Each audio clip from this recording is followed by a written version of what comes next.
Dime qué más puede hacer él para ganar tu amor, tu confianza y tu fe. ¿Acaso tiene que morir otra vez por tu maldad? Dime qué más. Sin excepción, todos los hombres y mujeres quisiéramos tener algo más. Más juventud, más atractivo, más fama, más educación y sobre todo más dinero en nuestra cuenta bancaria, ¿verdad? Mel Fisher fue un cazador de tesoros que en los fondos marinos buscaba tesoros en buques naufragados. Después de 16 largos años, por fin encontró en las cercanías de la costa de Florida el barco Nuestra Señora de Atocha.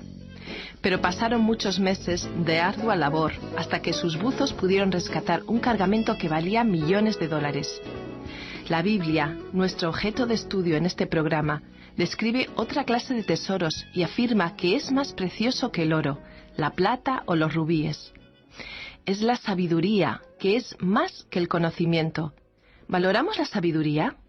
Si la buscamos con diligencia, encontraremos el mayor tesoro de la vida, el conocimiento de Dios, pero de un Dios personal que está interesado en cada detalle y circunstancia de tu vida.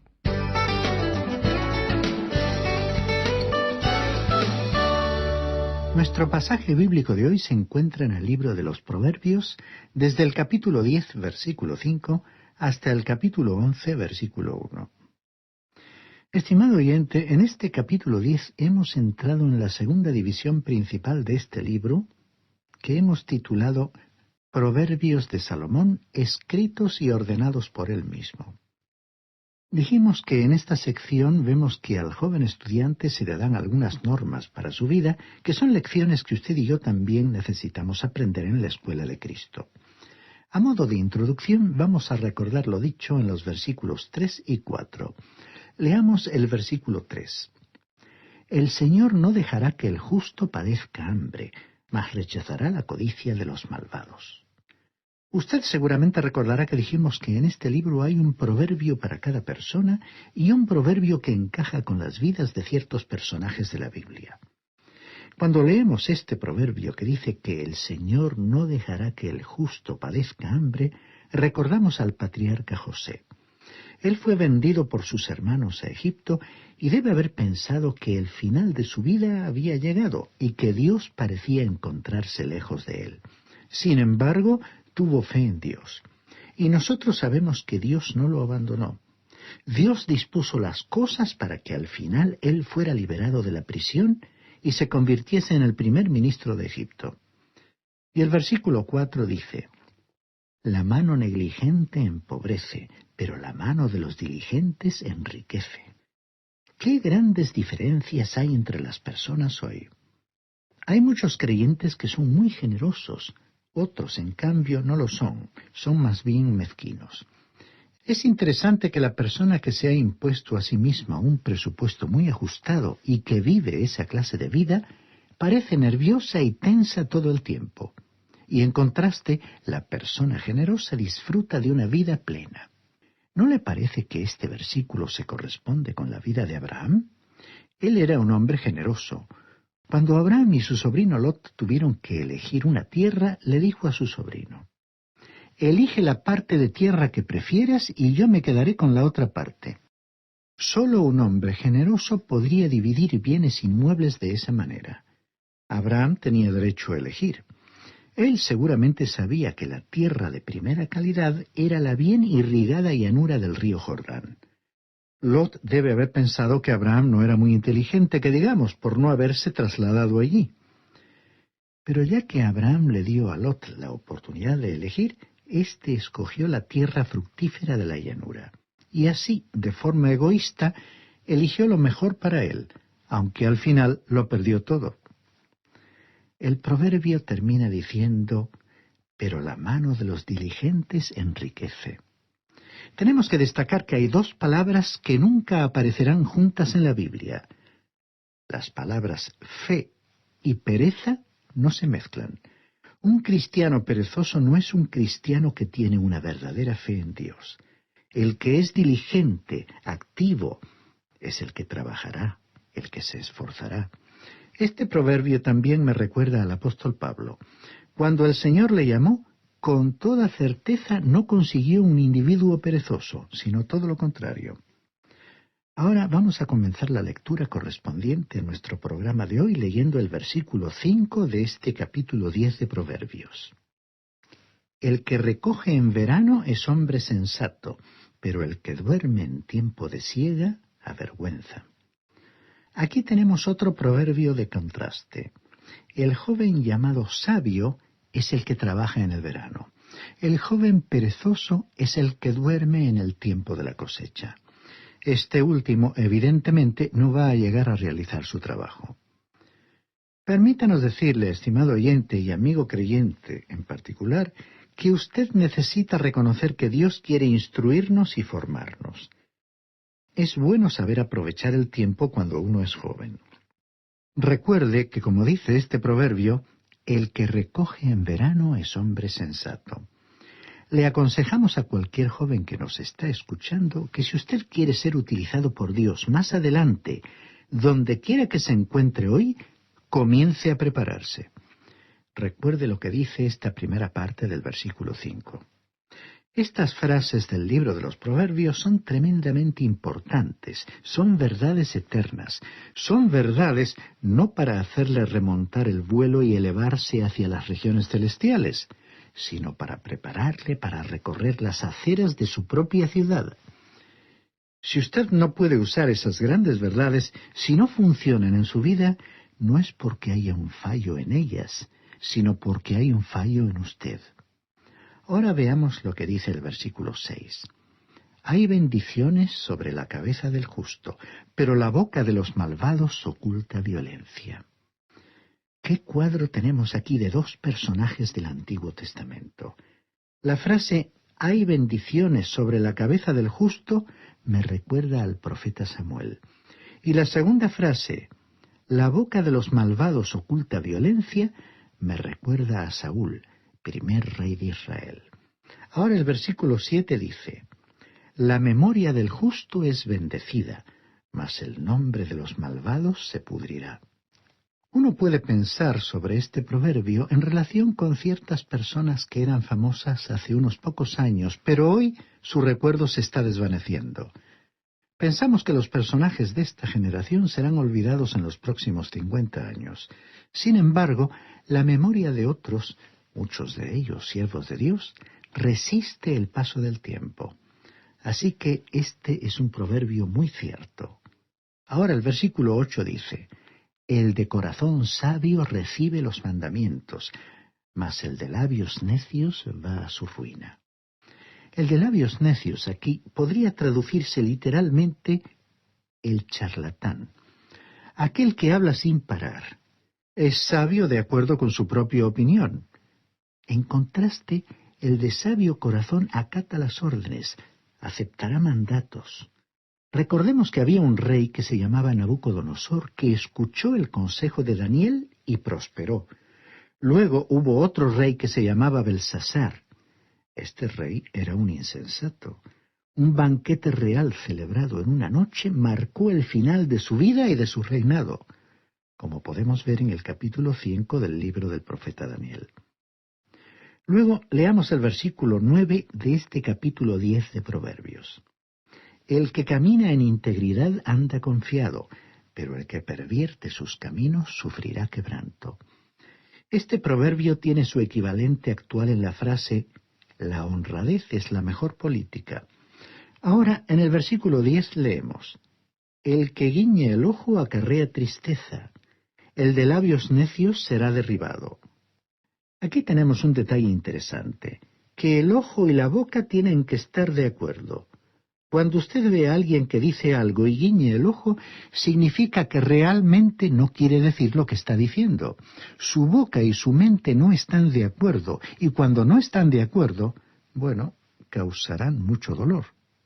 ¿A qué personaje bíblico correspondería este proverbio? Bien, ¿qué le parece Judas? El beso de Judas fue sin duda un beso de traición. porque se supone que demostraba cariño, y en realidad para Judas no significó ningún sentimiento, sino más bien una señal para que los soldados pudieran identificar a Jesús y arrestarlo. Escuchemos ahora lo que dice el versículo 13 de este capítulo 10 de Proverbios. En los labios del prudente hay sabiduría, mas la vara es para las espaldas del insensato. Gente de todo el mundo vino para escuchar la sabiduría del rey Salomón, pero la frase «la vara es para las espaldas del insensato» encaja con su hijo Roboam. Él no quiso escuchar los consejos de los ancianos sabios del pueblo, sino que siguió el consejo de los jóvenes que se habían criado con él, según vemos en el primer libro de los Reyes, capítulo 12. En consecuencia, este rey insensato trajo la división de la nación y una guerra civil.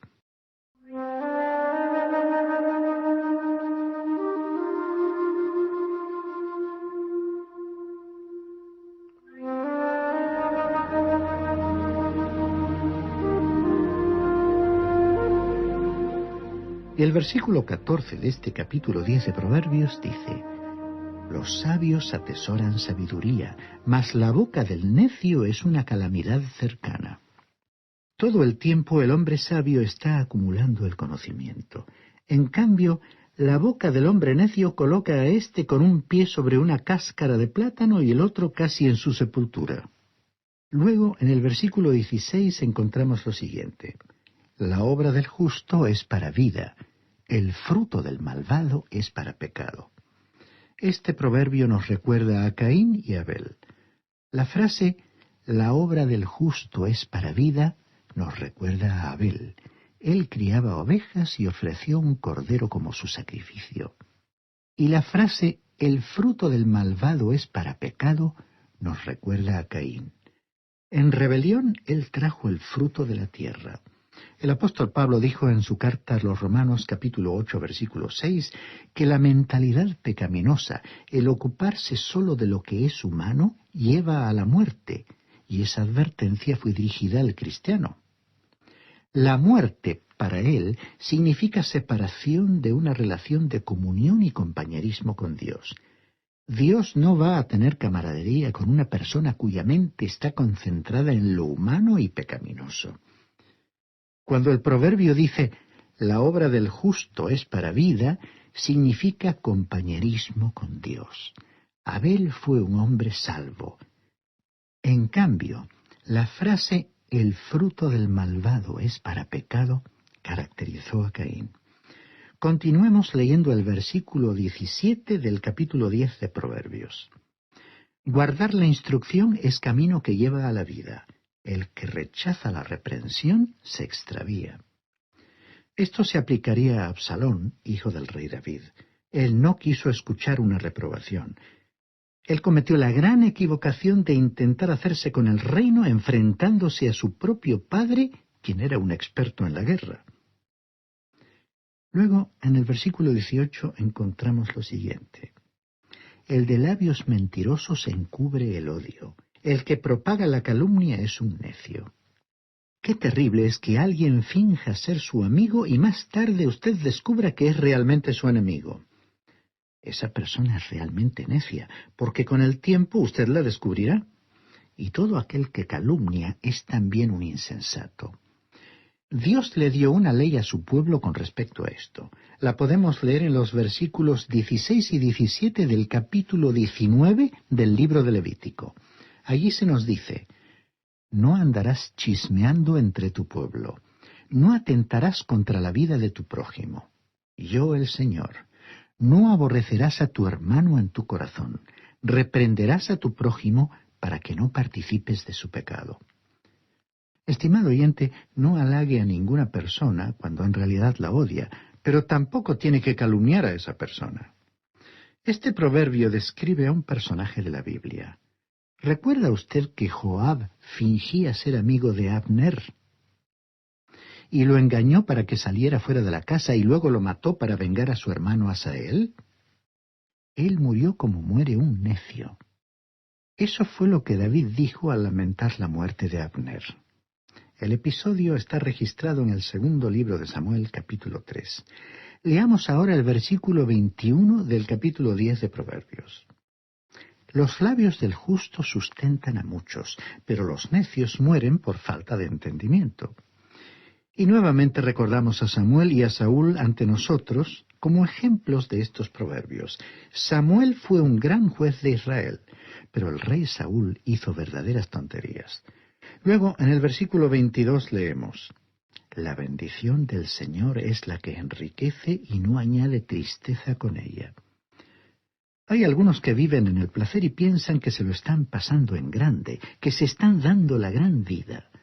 Pero a medida que se van acercando al final, encuentran que esa vida es insoportable. A veces hemos observado a la gente que asiste a banquetes. Y al observar uno por uno los rostros de los asistentes, mientras conversan animadamente o se cuentan chistes, resulta interesante comprobar cuán pocos de esos rostros revelan una verdadera felicidad. Dice el proverbio: La bendición del Señor es la que enriquece y no añade tristeza con ella. El cristiano contemporáneo, por su indiferencia a lo que es moral o doctrinalmente malo y por su laxitud o falta de rigor en su forma de vivir, está perdiendo mucho de lo que Dios tiene para él. Y leamos ahora el versículo 23 de este capítulo 10 de Proverbios. Cometer maldad es una diversión para el insensato, mas la sabiduría recrea al hombre inteligente. Este es realmente un consejo bueno y útil para un joven, y el versículo 36 dice: Como el vinagre para los dientes y el humo para los ojos, así es el perezoso para quienes lo envían. ¿Le tocó alguna vez enviar a un perezoso para que hiciera algo para usted y esperarlo por mucho tiempo luchando contra el cansancio? Si alguna vez le sucede, recuerde este proverbio y compárelo con lo que haya sentido. Y luego el versículo 27 nos dice: El temor del Señor aumenta los días, mas los años de los malvados serán acortados. Y eso fue cierto en los tiempos del Antiguo Testamento. Dios había prometido larga vida a quienes le obedecieran. Y quizás usted se pregunte: ¿no promete lo mismo hoy? No, estimado oyente. Él nos promete vida eterna, y esa será una vida de mejor calidad, así como también de mayor cantidad o duración. Luego, el versículo 30 de este capítulo 10 de Proverbios dice: El justo jamás será removido, pero los malvados no habitarán la tierra. Con estas palabras en mente, echemos una mirada a la historia. Todos los grandes líderes mundiales han desaparecido. Los faraones, los césares, Alejandro Magno, Napoleón y tantos otros se han ido. Dice aquí que los malvados no habitarán la tierra. Ningún sistema político ni forma de gobierno prevalecerá, y curiosamente ni siquiera la democracia, porque Dios tiene una forma de gobierno que será una monarquía. No habrá ninguna dictadura como la del Señor Jesucristo cuando Él asuma el gobierno de esta tierra. Y entonces se cumplirán las palabras de este proverbio: el justo jamás será removido. Y ahora llegamos al capítulo 11 de Proverbios, del cual solo consideraremos el versículo 1. Como hemos visto, el joven está ahora en la escuela y la sabiduría, que es Cristo, es el maestro. La sabiduría tuvo que salir a los caminos y senderos para conseguir alumnos, pero ella tiene ahora una clase y está enseñando los proverbios. La forma literaria de estos proverbios es mayormente la de versos pareados. Las dos cláusulas de un pareado están generalmente relacionadas entre sí por lo que se ha llamado paralelismo, de acuerdo con la poesía hebrea. La poesía hebrea se consigue por repetir o contrastar un pensamiento. Hay 4 tipos de paralelismo. Paralelismo sinónimo, que consiste en volver a exponer el pensamiento de la primera cláusula. Paralelismo antitético, que expone verdades en contraste. Paralelismo sintético, en el que la segunda cláusula desarrolla el pensamiento de la primera. Y paralelismo emblemático, en el cual una línea ilumina el significado de la otra por medio de un símil o de una metáfora. Este capítulo verdaderamente le dará al joven alumno algunos buenos consejos sobre los negocios y el comercio. Leamos entonces el primer versículo de este capítulo 11 de Proverbios. El Señor abomina el peso falso, pero la pesa cabal le agrada. Dios entra a los negocios. Usted lo puede poner a Él en sociedad con usted. Sin embargo, usted no lo puede tener a Él como socio si usted es una persona deshonesta. Pero si usted es honrado, a Él le gustaría ser su socio. El hombre de negocios cristiano ha de caracterizarse por honestidad e integridad. Dios ha permitido que hombres y mujeres se esfuercen en la lucha por la vida, aplicando conocimientos adquiridos con sacrificio y trabajo realizado con esfuerzo. Pero aparte los bienes personales que todos tengamos, se nos pide que, tanto en abundancia como en escasez, seamos fieles administradores al cuidado de los bienes que Dios nos ha entregado. Y entonces Él nos bendecirá.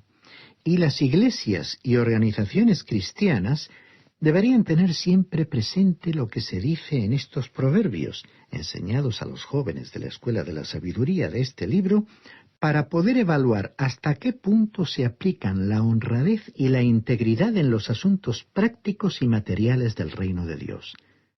La transparencia en estos asuntos es una forma más de mostrar el poder de Dios, que por su Espíritu transforma a las personas, haciéndolas cada vez más semejantes a Cristo.